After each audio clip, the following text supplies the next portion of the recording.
This morning's the title is Shepherds and Not Shepherds. The previous talk I did was Seeing and Not Seeing, so I've kept the same sort of format for this title, and that's because basically it's a continuation of what I was talking about last time. Shepherds and Not Shepherds. This basically is a recap of what we did last time, what I said last time. And it comes from John chapter 9. This is quite a familiar chapter to most people. It's the situation where a man that is born blind is healed by the Lord, he's given his sight back. So if we read from John chapter 9 verses 1 to 4. As he went along, he saw a man blind from birth. His disciples asked him, "Rabbi, who sinned, this man or his parents, that he was born blind?" "Neither this man nor his parents sinned," said Jesus, "but this happened so that the works of God might be displayed in him. As long as it is day, we must do the works of him who sent me. Night is coming when no one can work. While I am in the world, I am the light of the world." After saying this, he spat on the ground, made some mud with the saliva, and put it on the man's eyes. "Go," he said to him, "wash in the pool of Siloam." This word means sent. So the man went and washed and came home seeing. You know, that's quite a staggering miracle that a man born blind hadn't seen anything. He didn't know what the world looked like. He didn't know what colours looked like. He didn't know what forms looked like and shapes and all that. And so for his entire life, he was blind, couldn't see a thing. And interestingly enough, the disciples ask a question. And the thing that struck me was, well, why are the disciples asking this particular question? There's obviously something in their mindset that is making them ask this question. And his disciples asked Jesus, and they said, "Rabbi, who sinned, this man or his parents, that he was born blind?" So the disciples had within their thinking this concept that somebody had sinned, either the man or his parents, because he was blind. And so that was their mindset. And the question I asked myself is, well, where did that mindset come from? What made, what were, humble fishermen, people like that, what gave them this concept, this thinking, that somebody who was sick, there was sin involved somewhere along the line, either with the individual or with the parents.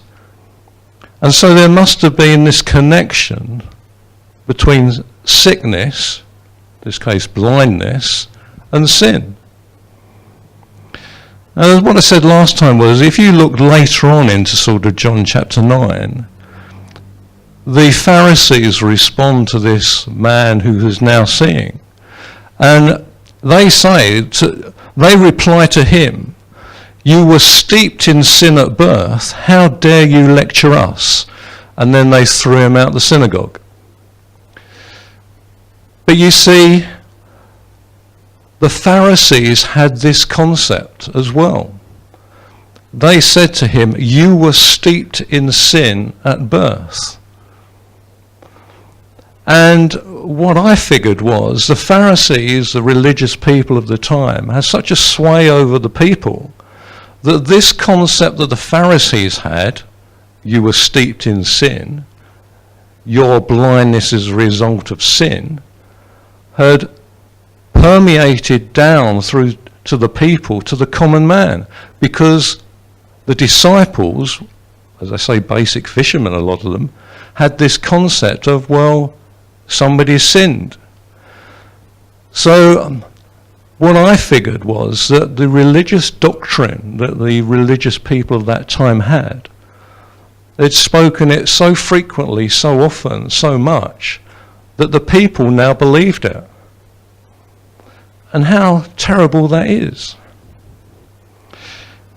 I came across a piece of information, it was given to me, and its roots of this are actually in a Christian who was a former rabbi, and apparently this is known throughout amongst Jewish Christians. But this gives you a bit of an idea that when you look at things from a Jewish perspective, you can get illumination on passages like this. Throughout his life, Pharisees had been telling him, the man born blind, that he had sinned in his mother's womb by angrily kicking and hurting his mother before he was even born, and that his blindness from birth was a punishment from God for having done this. The Pharisees had been telling people like him day after day, year after year, that they were both evil and worthless. But more than that, and here is the sheer genius of the Lord in totally turning this situation upside down, the Pharisees had for centuries been teaching there was only one person could ever heal a born blind person, and that was the Messiah. Isn't that amazing? That the Pharisees had for centuries been teaching that there was only one person who could ever heal a born blind person, and that was the Messiah. When you get that type of teaching by the Pharisees, that for years, they've been slamming people like this blind person, you're a sinner, you've done all these dreadful things, that's why you're sick, pumped into them, the worthlessness they had, how evil they were in a sense, how bad in the sight of God. And then to put this sort of bit of a slam dunk on the end and saying, well, there's only one person who can sort out your health issues, and that's the Messiah. And when that person comes along and does it, how blind they were. How can you say the Messiah is the one person who can sort you out, and then when a person is sorted out, to then deny that that person is the Messiah? How blind and stupid can you be and still live? And yet, they were. That's the amazing thing, that by their own admission, they knew who the Messiah would be. And yet, when he stares them in the face, performs a miracle, they can't see it. And the disciples have asked Jesus a question, who sinned? And Jesus replies quite categorically in John 9:3a. He says, neither this man nor his parents sinned. Sin was not involved in this problem. And that is quite, if you've been in the church like I have for sort of quite a period of time, you probably have come across that idea. Sickness equals sin. The two go together. Jesus is quite categoric here. No, sin is not the problem.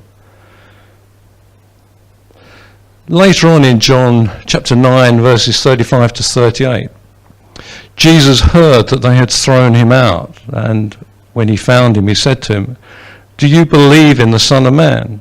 Who is he, sir? This man asked. Tell me so that I may believe in him. Jesus said, you have now seen him.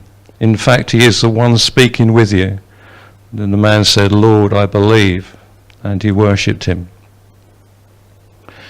That must have been quite an amazing thing. This man, born blind, is healed by the Lord, but in a way that this man, when he sees, doesn't actually see Jesus. It's only later on that he has this encounter, and it's amazing. It's when he's been thrown out the synagogue, and that Jesus comes up to him and says, what about the Messiah? Who is he? Well, I'm looking you in the face now. You can see me. Not only have you received spiritual sight, you've received physical sight. The two go hand in hand. And then later, John 9:39 to 41. Jesus makes this statement. He says, for judgment I have come into this world, so that the blind will see, and those who see will become blind. Some Pharisees are a bit quicker than some of the others, who were with him, heard him say this and asked, what, are we blind too? And Jesus said, if you were blind, you would not be guilty of sin. But now that you claim you can see, your guilt remains. There's a subtext there. You know, Jesus is saying, yes, you're blind as bats, you can't see the truth in front of your eyes. But it was that phrase there, Jesus says, for judgment I have come into this world.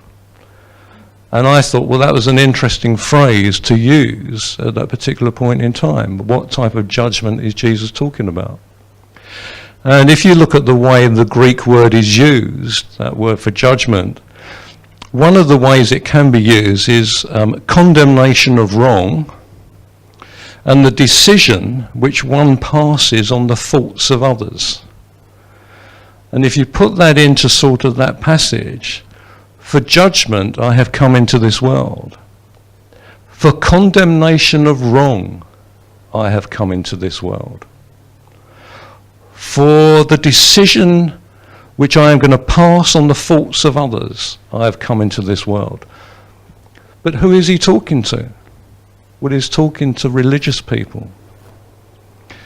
My personal belief in this passage is Jesus is condemning religion. He is condemning what religion has become. Yes, it has its roots many years, thousands of years going back into the law of God, which is obviously at that point in time good. But what the religious people have done is so corrupted it, so twisted it, so distorted it, that it has become a complete abomination. And I believe that Jesus, one of his mission statements when he came into the world, was to condemn religion, to condemn what it had become. It had become a complete travesty. And the heart of God was no longer in religion at that time. It had become the letter of law, but not the spirit of law. And, you know, I think, I said it last time, if Jesus came back today, could he condemn, judge religion again? Has it deviated so far from what the Lord wants it to be that it's become an abomination? It's dreadful to say it, but, you know, I just wonder if there are churches up and down the country that are portraying the Lord in a way that is just not right. The heart of the Father and the heart of the Son are just being darkened, being blackened by religion, by tradition.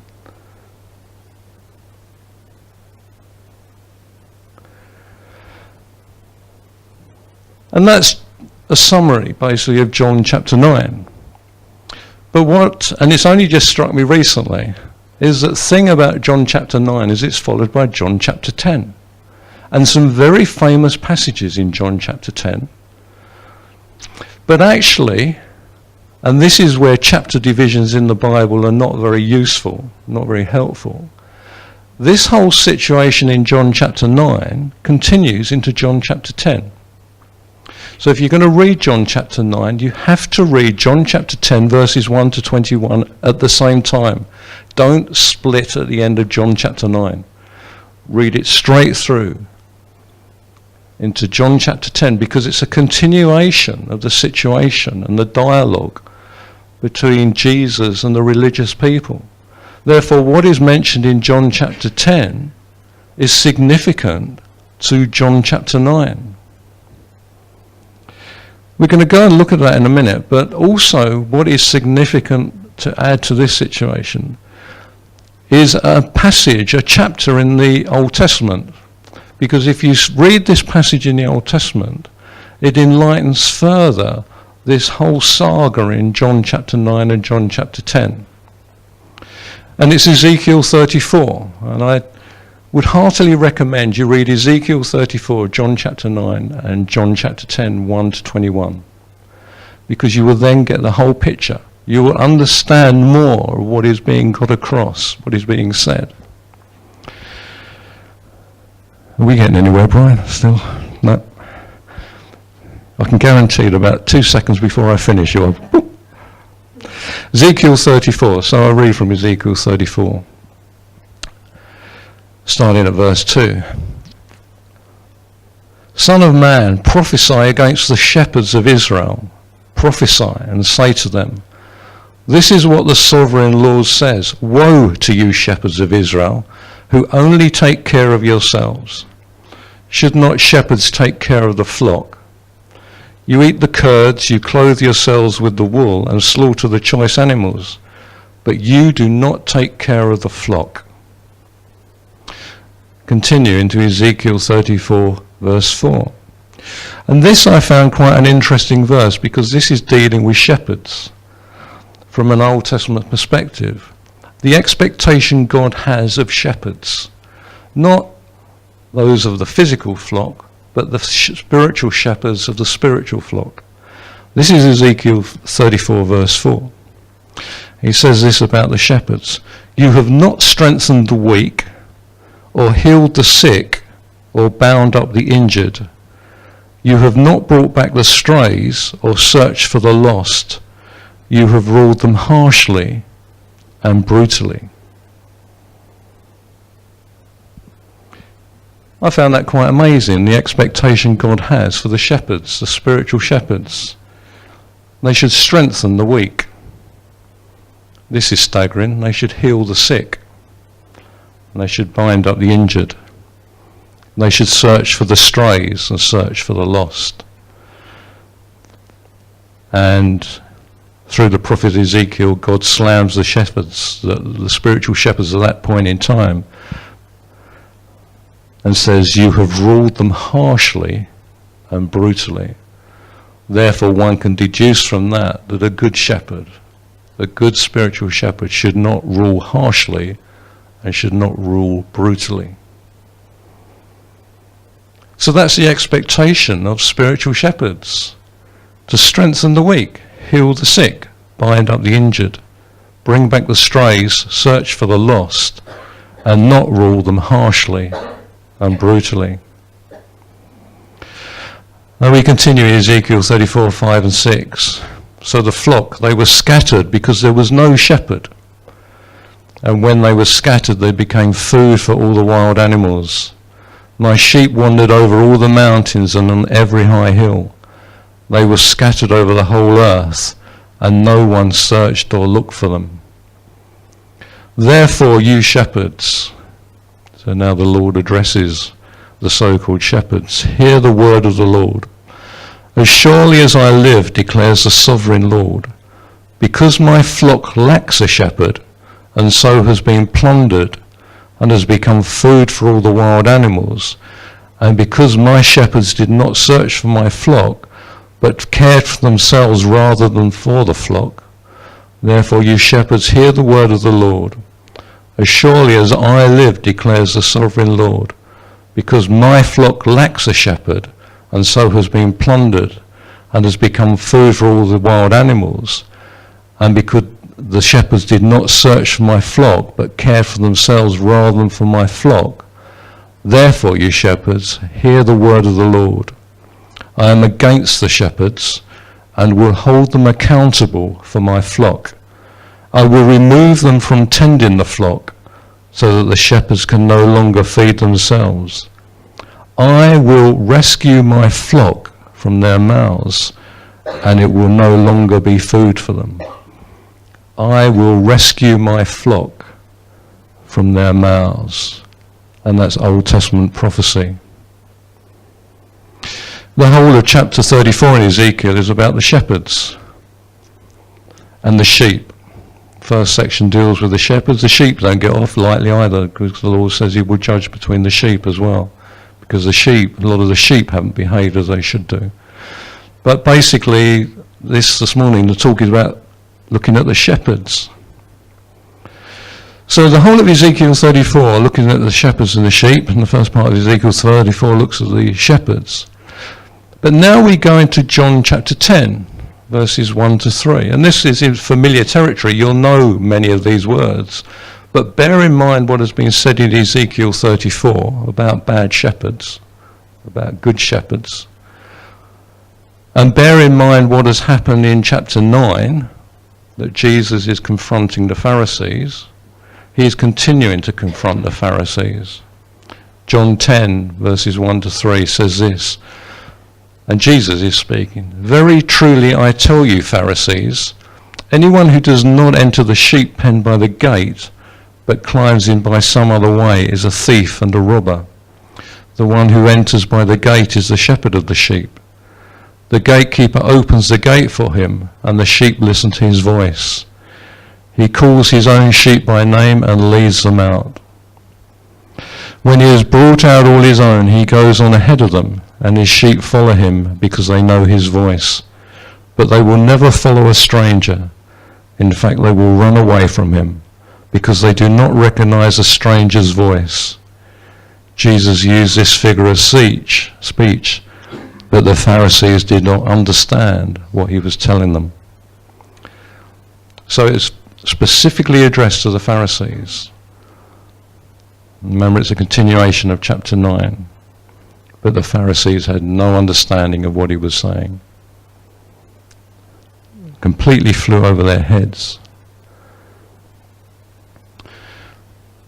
But what is that first section of John chapter 10 about?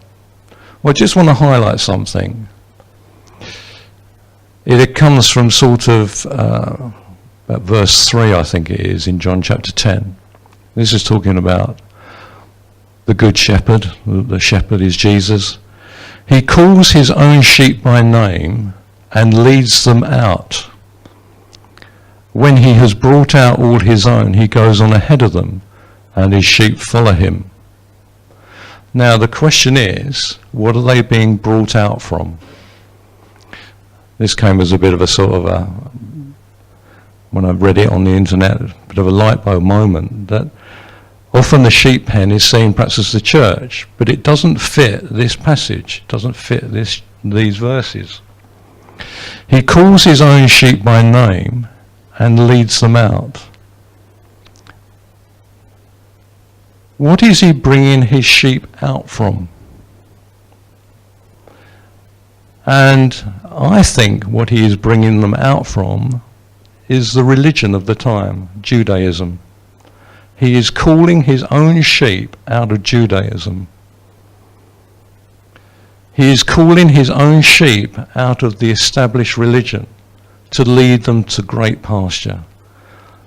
The sheep pen has become a real place of hostility, of brutality, of the so-called shepherds abusing them, not looking after them. In fact, Jesus here, I think, is actually calling them thieves and robbers. They are not shepherds. They have now become thieves and robbers. All they're interested in doing is stealing and robbing, taking. They don't care about the sheep. They're not worried about the sheep. But you get this picture of Jesus coming along, and he leads his sheep out of established religion, out of Judaism. Because he realizes that established religion is just harming them and hurting them. They're being stolen from. They're being robbed. They're being accused of things which they should not be accused of. And here the good shepherd comes along and he leads his sheep out of established religion. You see, to me it all fits if you look at this in sequence from John chapter 9 to John chapter 10. And then we go into familiar verses. Technology's catching up. So I think slide 23 is probably where we're at. The phrase "better late than never" comes to mind. John chapter 10, 11 to 13. And Jesus says this, and these are familiar words: "I am the good shepherd. The good shepherd lays down his life for the sheep. The hired hand is not the shepherd and does not own the sheep. So when he sees the wolf coming, he abandons the sheep and runs away. Then the wolf attacks the flock and scatters it. The man runs away because he is a hired hand and cares nothing for the sheep." See, here Jesus says, look, he's spoken in Ezekiel 34 about those who should be shepherds, but the brutality of them and the lack of concern and the fact they don't care about their spiritual flock and they don't look after them. They don't heal them, they don't bind them up, they don't search for them. And yet Jesus says, I am the good shepherd. I'm what a shepherd should be like. I look after my flock, I care for my flock, I heal my flock, I protect the flock. The complete antithesis of what the Pharisees were doing. The Pharisees are now being accused of being robbers and thieves, but Jesus says, no, I am the proper shepherd. I'm what a good shepherd is like, who looks after the spiritual flock. When it talks about the hired hand and the wolf and then scattering and all things like that. As I was thinking about it, the thing about a hired hand is he's only interested in it for the money. He's only interested in payment, being paid for his service. He has no vested interest in the flock. They don't belong to him. All he's interested in is the money.